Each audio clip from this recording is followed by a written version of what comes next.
अस्सलामुअलैकुम नाजरीन, मुंसिफ टीवी के ख़ास मुलाकात प्रोग्राम में आप सभी का खैर मकदम है। मैं हूं आपका मेज़बान मुस्तफ़ा मोहसिन और आज स्टूडियोज़ में हमारे साथ तशरीफ़ रखते हैं हेल्पिंग हैंड फाउंडेशन हैदराबाद के फाउंडिंग ट्रस्टी जनाब मुश्तबा अस्करी साहब। नाजरीन, कुदरत ने इस दुनिया में जहां चंद बेबस और लाचार लोग पैदा किए हैं, मरीज़ पैदा किए हैं, तो वहीं दूसरी जानिब कुछ ऐसे लोग भी बनाए हैं जो इंसानियत की खिदमत को ही अपना सब कुछ समझते हैं और बेलौस खिदमत अंजाम देते हैं अपने किसी ज़ाती मफाद को मद्देनज़र रखे बग़ैर। ऐसी ही एक शख्सियत हैं जनाब मुश्तबा अस्करी साहब। मुश्तबा साहब, हमारे स्टूडियोज़ में आपका खैर मकदम है। नाजरीन, आप हेल्पिंग हैंड फाउंडेशन के फाउंडिंग ट्रस्टी हैं। सबसे पहले हम आपके फाउंडेशन के बारे में एक वीडियो क्लिप देखेंगे।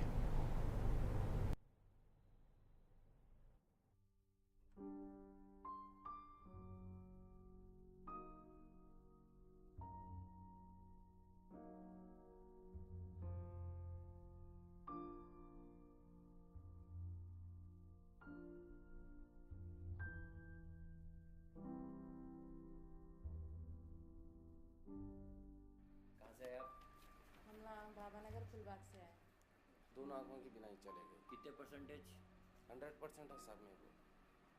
उनको मार्च से तबीयत ख़राब था, उनका बुखार था। ये मार्च से जी मार्च से నాకు ఊళ్ళో చైన్ పని చేస్తుంటే బోన్ టీబీ వచ్చింది. నేను ఆపరేషన్ చేయిస్తానని చెప్పారు, చేయించారు. ఒకటి సక్సెస్ అయ్యింది.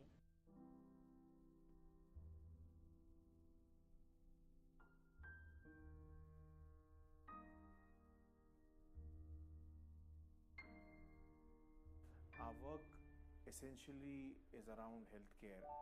We cover every kind of ailment, disease, or illness, whatever you call it, right from cancer, kidney, tuberculosis, HIV, AIDS, inpatient emergencies, planned complex large surgeries, trauma accident cases. మక్కులు నొప్పి sir, కోసం నొప్పి కోసం ఇక్కడికి వచ్చాము. వాళ్ళు sir helping చేస్తారు డబ్బులు. This patient is by name Chinna Gangireddy came to our hospital with advanced AVN, bilateral AVN with severe osteoarthritis of both hip joints. He could not purchase or procure the implants, which is costing about 75 to 80,000 per hip joint.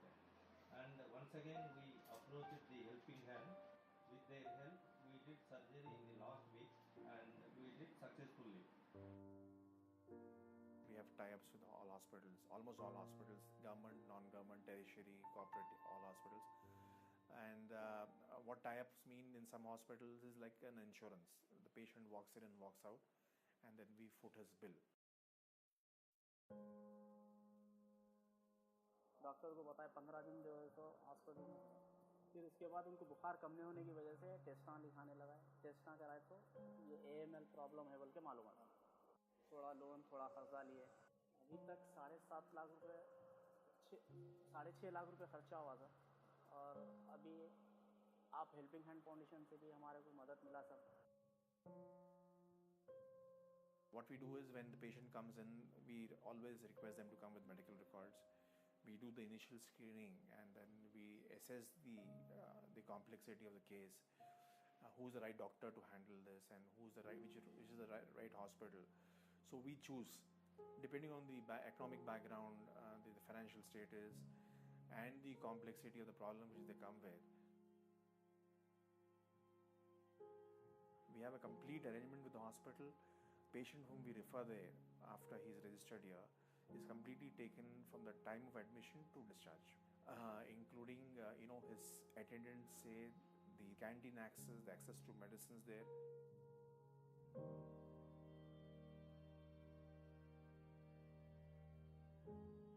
हमारे अहलिया नौकरी कर रहे हैं, अब उन्होंने कर रहे, अब ऐसे आप जैसा कर रहे हो जो है ना उसमें थोड़ा बच्चों का चले जा रहा हेल्प। अब वो जो फाउंडेशन से अपने को मदद मिल रही साहब, अब वो जो है ना स्कूल के लिए बच्चों को पढ़ने के लिए और महीना हमको पेंशन भी दे रहे, बहुत सारे फाउंडेशन से मेरे को मदद मिल रही।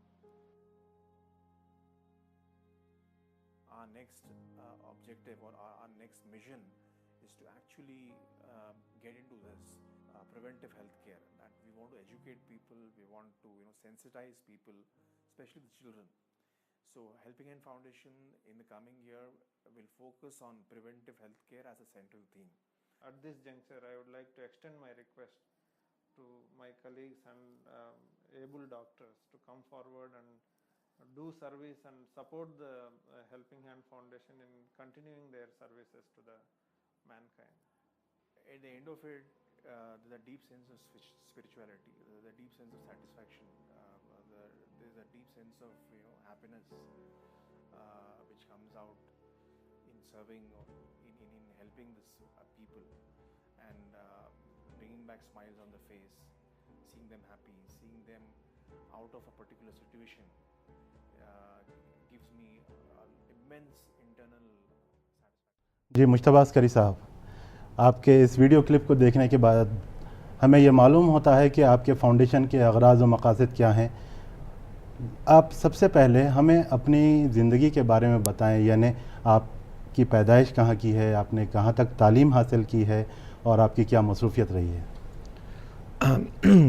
मैं बेसिकली हैदराबाद का हूँ जी। Born and brought up in Hyderabad जी। मेरी schooling Hyderabad public school Begumpet से हुई जी। उसके बाद मैंने इंजीनियरिंग किया जी उस्मानिया यूनिवर्सिटी से जी। और उसके बाद मैं कुछ अर्सा बाहर रहा जी मिडल ईस्ट में और यूनाइटेड स्टेट्स में जी। And then I joined information technology and I worked with Infosys technologies, अच्छा, जो इंडिया की सब में बड़ी माहिर जी, कंपनी जी, है फ्रॉम 2002 टू 2014। अच्छा, 12 साल मैं इन्फोसिस में था जी जी। और लास्ट ईयर मैं जॉब मेरा क्विट किया हूँ जी। और फुल टाइम मैं ये सोशल वर्क में जी। आपका फैमिली बिजनेस तो शायद एडवर्टाइजिंग है। जी, वो दैट्स राइट। मेरे वालिद साहब एडवर्टाइजिंग के हैदराबाद में जी पायनियर थे। जी। He was one of the first person to start advertising in Hyderabad. जी। एमएच अस्करी जी। और वो बिज़नेस हमारा अभी कंटिन्यू होता है। मेरे भाई जो है वो ही स्टिल रन्स द बिज़नेस। जी। आप मिडल ईस्ट और अमेरिका में भी कुछ खिदमत अंजाम दिए हैं? जो मैं एक 2 या 3 साल था बाहर और वहीं मैं इंफॉर्मेशन टेक्नोलॉजी में मेरा करियर स्टार्ट किया जी। और वहाँ से फिर मैं इन्फोसिस मूव होकर हैदराबाद में फिर सेटल हुआ। तो मिडल ईस्ट में कहाँ पे आपने खिदमत अंजाम दी हैं? मैं मस्कत में था। जी जी। ओमान में। जी जी। तो आप कैसे इंस्पायर हुए ये फाउंडेशन कायम करने के लिए? इसका ख्याल कैसे आया आपको? ये हम 2006-2007 में जी। हम लोग ऐसी इन्फोसिस में जब मैं था तो एक छोटा ग्रुप कायम किए थे हम लोग जी। जो बेवा बच्चों के विडोज़ के चिल्ड्रन को एजुकेशन में सपोर्ट करते थे। जी। तो वो ग्रुप क्या है, over the period of time that group enlarged. I mean, more and more people joined the group. जी। And then from there it became quite sizable. शुरू में कुछ 50 बच्चे एनरोल हुए थे डोनर्स के शक्ल में। जी। उसके बाद फिर होते होते वो 100, 150, 200 जी इसकी तादाद बढ़ते गई। And then we decided that कुछ इसको इज्तिमाई तौर पे एक ऑर्गेनाइजेशन की शक्ल देना चाहिए और इस काम को बढ़ाना चाहिए। जी। तो that's how we started this foundation, helping hand foundation. जी। तो इसके जो इनिशियल डोनार बेस था और सपोर्ट था वो मुझे आईटी फ्रेटर्निटी जी मेरी कंपनी में और दूसरे जो कंपनीज हैं माइक्रोसॉफ्ट जी जी ओरेकल वगैरह के जो एम्प्लॉयज़ थे जी उनसे मेरे को बहुत सपोर्ट मिला। ये कब कायम किया आप? 2007। अच्छा, कहाँ है इसका ऑफिस? फ़िलहाल हम लोग रोड नंबर 12 बंजारा हिल्स पे हैं। जी। तो ये मरीज़ आपके पास खुद आते हैं या आप इन तक पहुंचते हैं? कैसे इनकी निशानदेही होती है? ये जो हमारे पास प्रोसेस अब जो इस्टेब्लिश हुआ है कि ये वर्ड ऑफ माउथ और रेफरल सिस्टम है। एक मरीज़ दूसरे मरीज़ को by word of mouth he spreads the word. जैसा कि मसलन कोई बीमार है फॉर एग्जांपल दुरेशावर हॉस्पिटल में या अपने प्रिंसेस इस्लाम में या उस्मानिया में, तो वो कोई और ज़रूरतमंद पेशेंट को देख के रेफ़र करता है, बोलता है कि भाई ये फाउंडेशन है रोड नंबर 12 बंजारा हिल्स पर, यहाँ मदद मिलती है गरीब लोगों को मेडिकल इलाज के लिए। तो that's how they come to us. नहीं तो आप इसमें कुछ एडवर्टाइज भी करते हैं कि नहीं, भाई लोग advertise हमसे नहीं रुजू हों? नहीं, बिल्कुल नहीं है, कोई एडवर्टाइज जी। नहीं करते हम। फिर word of mouth के वर्ड जरिए ऑफ ही माउथ लोग के आते हैं। तहत होता है पूरा। जी जी जी। तो 2007 में इसका क़याम अमल में लाया है। 2007 में सब तो अब इसकी कुछ सरगर्मियों के बारे में बताइए, हम किस तरह से आप मरीज़ों की खिदमत फराहम करते हैं? जी, जैसा आपने देखा वीडियो में, वो एक 5 मिनट का डॉक्यूमेंट्री था वो। जी। बट इन शॉर्ट हमारा जो काम है फ़िलहाल, हम अंडर प्रिविलेज और जो मिस्कीन लोग होते हैं, जो बीमारी का शिकार होते हैं, जी। उनको हम फाइनेंशियली सपोर्ट करते हैं। तो ये फाउंडेशन आपने 2007 में क़ायम किया, तो अब अपने बारे में बताइए कि आप किस तरह काम करते हैं? जी, जैसा आपने देखा ये छोटे एक 5 मिनट के डॉक्यूमेंट्री में, बेसिकली हमारी जो सर्विस है वो मेडिकल और हेल्थ में है। Essentially we are only in medical and health. And हम लोग अंडर प्रिविलेज और इकोनॉमिकली बैकवर्ड लोग जो है हैदराबाद में और दूसरे स्टेट से भी जो आते हैं केसेस, डिस्ट्रिक्ट से भी, उनको हम मेडिकल एरिया में, हेल्थ के एरिया में फाइनेंशियली सपोर्ट करते हैं। नॉट ओनली फाइनेंशियली बट हम उनको गाइड करते हैं, काउंसलिंग करते हैं, उनको सही चॉइस बताते हैं कि what is the right choice of doctor, hospital. तो ये तमाम काम होता है। एंड इम्पॉर्टेंटली जो एरियाज़ हम कवर करते हैं उसमें सर्जरीज़ है, मेडिकल सर्जरीज़ है जो पेशेंट एफर्ट नहीं कर सकता है। रोड और एक्सीडेंट केसेस होते हैं जहाँ इमरजेंसी में पेशेंट्स लैंड होते हैं, तो खुसूसन यंग बच्चियाँ। तीसरी चीज़ जो है कैंसर और किडनी डिजीज़ के जो पेशेंट्स होते हैं जिनको लाइफ लॉन्ग मदद की ज़रूरत होती है, दवा के शक्ल में, हॉस्पिटल के ट्रीटमेंट की शक्ल में। और चौथी इम्पॉर्टेंट चीज़ ये है कि हम उनको रोज़ी रोटी के लिए भी सपोर्ट करते हैं। मिसाल के तौर पे अगर कोई कैंसर का पेशेंट है, प्लम्बर है, इलेक्ट्रिशियन है, ऑटो वाला है, जो रोज़ी रोटी उसकी डेली मेहनत से जो उसको हासिल होती है, वो अगर सडनली बीमार होता है, उसके बच्चे हैं, घर चलना है, किराया है, खाना है, तो ऐसे लोग को भी हम लाइवलीहुड सपोर्ट की शक्ल में, डिसेबिलिटी सपोर्ट की शक्ल में मंथली एक फ़िक्स्ड अमाउंट इनको हम देते हैं। इनके बच्चों का एजुकेशन भी बास केसेस में हम कवर करते हैं। जी, तो इस काम में आपके साथी कौन है, आपके शरीके कार कौन हैं? हाँ, इसमें मेरे और ट्रस्टीज़ भी हैं जो मेरे फैमिली मेम्बर्स हैं, और मेरे पास प्रोफेशनल स्टाफ है जो एक फुल टाइम ऑपरेशंस मैनेजर है, फील्ड स्टाफ है, और अकाउंट्स में लोग हैं, वेरिफिकेशन में फील्ड पे लोग हैं। अच्छा। इम्पॉर्टेंटली हमारे पास जो डॉक्टर्स का पैनल है कि आज हैदराबाद में जो सिटी के माहिर डॉक्टर्स हैं from different fields, from neurology, from orthopaedics, from general surgery, from oncology, her department का डॉक्टर हमारे पैनल पे है। तो इन डॉक्टर्स के राय मशवरों के साथ, इनके गाइडेंस के साथ हम काम करते हैं। और हॉस्पिटल से भी हमारा टाई अप है, almost all hospitals in Hyderabad. यानी इनमें सुपर स्पेशलिटी हॉस्पिटल्स भी शामिल हैं? जी, इनमें सुपर स्पेशलिटी भी शामिल है। इसमें minority hospitals like OSC hospital research centre, Princess Durrushehvar, Princess Esra hospital, Shadan, ये सब हॉस्पिटल से भी हमारा बहुत ही क्लोज वर्किंग अरेंजमेंट है। इनके डॉक्टर्स से भी है, और काफ़ी सारे डायग्नोस्टिक लैब्स जो है रेप्यूटेड हैदराबाद में, उनके साथ भी हमारा मेमोरेंडम ऑफ अंडरस्टैंडिंग और एग्रीमेंट्स है। तो नाजरीन, यहाँ वक्त हो चला है एक ब्रेक का, मिलते हैं कुछ देर बाद, हमारे साथ बने रहिए।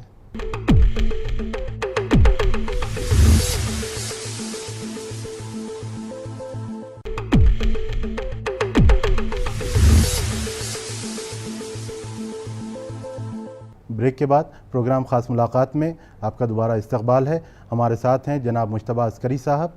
तो आप ये किस तरह डिसाइड करते हैं कि ये वाकई मुस्तहक़ है, उसके बारे में वेरिफिकेशन करते हैं, जांच पड़ताल करते हैं? जी, जब हमारे पास मरीज़ आता है तो पहली चीज़ हम as a first step medical screening उसकी देखते हैं, पूरी रिपोर्ट्स वगैरह देखते हैं जी, उसका क्या प्रॉब्लम है, क्या डायग्नोसिस है, क्या उसका वो है।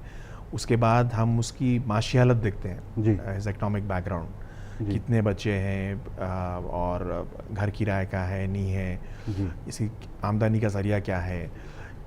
ये डेटा पूरा कलेक्ट करते हैं, रजिस्टर में एंटर करते हैं, सिस्टम में लोड करते हैं, and then we do a field verification. Ji We go to the place, verify, आजुक बाजुक जो नेबर होते हैं उनसे पूछते हैं, पूरा दरियाफ़ करते हैं, फ़ोटोज़ लेते हैं, जी and then we call them back.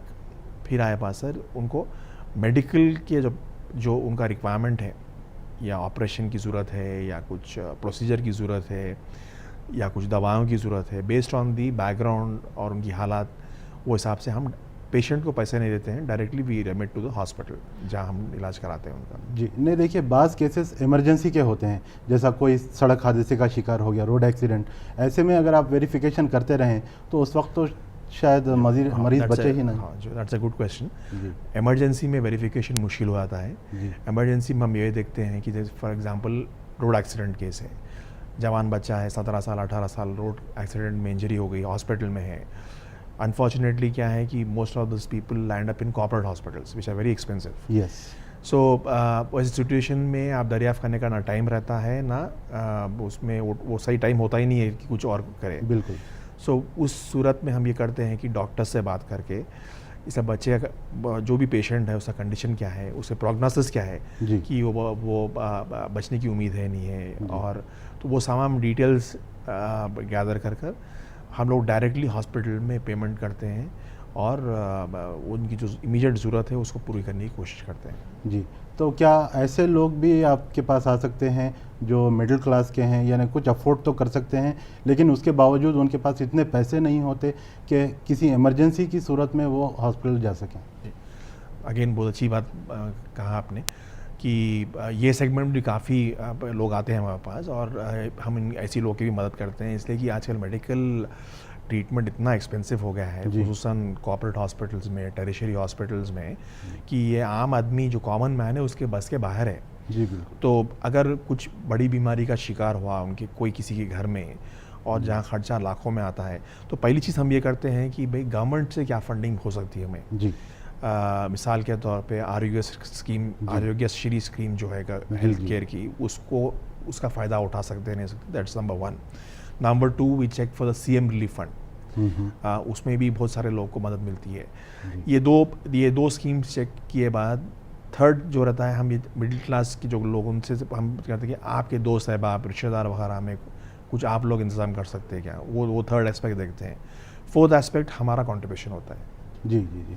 तो अभी आरोग्यश्री स्कीम तो शायद ख़त्म हो गई है, फिर क्या इसके तहत इमदाद मिल रही है लोगों को? थोड़ा कन्फ्यूजन हुआ है इसमें, क्योंकि जो बंटवारा हुआ 2 स्टेट्स का, तेलंगाना आंध्रा का, इसमें काफ़ी जो कॉमन लोग हैं, जो वाइट कार्ड होल्डर्स है, बहुत कन्फ्यूजन हुआ है. तो ये डिपार्टमेंट्स काफ़ी टाइम तक सेटअप नहीं हुए थे तेलंगाना में और आंध्रा में, अब फिर वो जारी हो गए हैं. और अच्छा. मगर वेटिंग लिस्ट काफ़ी हो गई है उसमें, टाइम पे रेस्पॉन्सेज नहीं मिल रहे हैं. ये बाइफिकेशन की तरफ से इश्यूज. जी नहीं, जैसा पहले होता था कि अगर किसी के पास वाइट कार्ड है तो वाइट कार्ड लेकर अगर किसी हॉस्पिटल को चला जाए तो उसे वहाँ एडमिट कर लिया जाता था और उसका इलाज किया जाता था. अभी ऐसा हो रहा है या बंद हो गया है ये? नहीं, अभी हो रहा है, मगर जैसा बताया आपको कि वेटिंग लिस्ट काफ़ी हो गई है. तो 3 में से 5 केसेस को फंडिंग मिल जाती है, 2 केसेस को नहीं मिलती है. सेकेंड इंपॉर्टेंट चीज़ इसमें यह है कि सारे प्रोसीजर्स और हेल्थ कंडीशंस कवर नहीं होते हैं आरोग्यश्री में. Lot of limitations there. मिसाल के तौर पे स्पाइन के प्रॉब्लम, स्पाइंस के जो सर्जरी हो रहे हैं आजकल, जो लोग जो TB का शिकार हो रहे हैं, स्पाइन TB का, या कोई इंजरी का, या कोई और problem, it's not covered. Road accidents are not covered under Aarogyasri. So उनकी काफ़ी लिमिटेशंस है कि आप एक 100 प्रोसीजर्स में सैंक्शन होता है और बाकी के काफ़ी सारे कंडीशंस कवर नहीं होते हैं आरोग्यश्री में, तो वहाँ एक लिमिटेशन होती है. तो आप हर कंडीशन को कवर करते हैं आप लोगों के ट्रस्ट के तहत? हम ट्राई करते हैं हर कंडीशन को कवर करने. ऐसा आपको बताया मैंने कि मेडिकल हेल्थ में जो बीमारी से लोग आते हैं उनको हम हमारे हॉस्पिटल्स में, हमारे डॉक्टर के चैनल्स में, हमारे एम्पैनल डॉक्टर्स के तहत हम मैक्सिमम बेनिफिट पहुंचाने की कोशिश करते हैं. मगर बहुत सारे टाइम ये ऐसा होता है कि कुछ मजबूरी से हम केसेस को रिजेक्ट भी करते हैं. जी. आपको फंड्स किस तरह हासिल होते हैं? जैसा मैं आपको बताया कि जब हम स्टार्ट किए थे 2007 में, there was a very small group within the IT fraternity, but over a period of time that group has significantly grown, and today as we stand हमारे पास जो है कि वर्चुअल कम्युनिटी जिसे बोलते हैं कि हमारा जो काम होता है टोटली इंटरनेट बेस्ड है जी। हमारी जो मार्केटिंग पब्लिसिटी और जो फंड सॉलिसिटेशन होता है, जो फंड्स गैदर करते हैं, वो completely it's internet driven, it's all electronically driven. जी। सो हमारा जो मौजूदा डोनर बेस है that is spread across the globe. We have donors in America, from UK, from Europe, from Middle East, Australia, हर कोने से। तो होता ये कि आपको मैं मेल भेजा, आप आपके कॉन्टैक्ट्स को भेजे, आपके कॉन्टैक्ट्स के थ्रू और कुछ भेजे, तो होते होते वो क्या है तकरीबन 20-25 हज़ार ईमेल का डेटाबेस है हमारे पास अभी। जी जी। तो उसके तहत हमारी फंडिंग होती है मंथ ऑन मंथ। तो यानी आपके ईमेल से लोग मुतासर होते हैं और इसी प्रोग्राम में शामिल होते हैं आपके? दैट्स राइट जी। तो ईमेल से लोग देखते हैं, पढ़ते हैं, सवाल करते हैं और फिर over a period of time last 6-8 साल से वो एक ट्रस्ट सा बिल्ड हो गया है। जी। तो लोग, काफ़ी सारे लोग, नए लोग भी ज्वाइन होते हैं, मगर पुराने जो लोग हैं वो हमारे को बहुत ज़्यादा अच्छी तरीके से सपोर्ट करते हैं। तो पुराने लोग आपके साथ जुड़े हुए रहते हैं मुसलसल? जी जी, मुसलसल काम करते रहते हैं। जी। ये बड़ी खुशी की बात है। अच्छा, अब आपके क्या क्या प्रोग्राम्स हैं आपके फाउंडेशन के? आपको जैसा बताया मैं कि मेडिकल साइड तो बताया मेरे को, बट हम और एक जो अहम काम कर रहे हैं वो पब्लिक हेल्थ डोमेन में है। We are working on preventive health care, specially on children's health, children's health पर, चाइल्ड कैंसर पर। हमने हैदराबाद के जो लो इनकम ग्रुप स्कूल्स है, खुसूसन ओल्ड सिटी एरिया में जो स्लम्स में स्कूल्स है, इन स्कूल्स में हम लोग एक कैंपेन स्टार्ट किया है जहां हम बच्चों को, उनके वालिदैन को, स्कूल मैनेजमेंट्स को बता रहे हैं कि जंक फूड, जो बच्चे आज ओवर एक्सपोज हो रहे हैं जंक फूड और प्रोसेस फूड से, उनको किस तरीके की बीमारियां हो रहे हैं, किस तरह की इम्यूनिटी प्रॉब्लम्स हो रहे हैं और इनको क्या टाइप की ग़िज़ा देना चाहिए, किस चीज़ पे ज़्यादा तवज्जो देना चाहिए।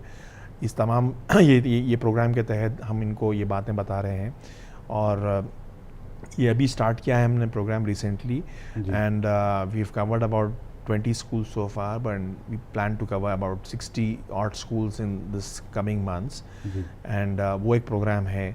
फिर हम जो मौजूदा बीमारी हैदराबाद में जैसे कि टीबी है, ट्यूबरकुलोसिस, खुसूसन ओल्ड सिटी एरियाज़ में इसकी जानकारी बहुत, पब्लिक अवेयरनेस बहुत ही कम है इस पर।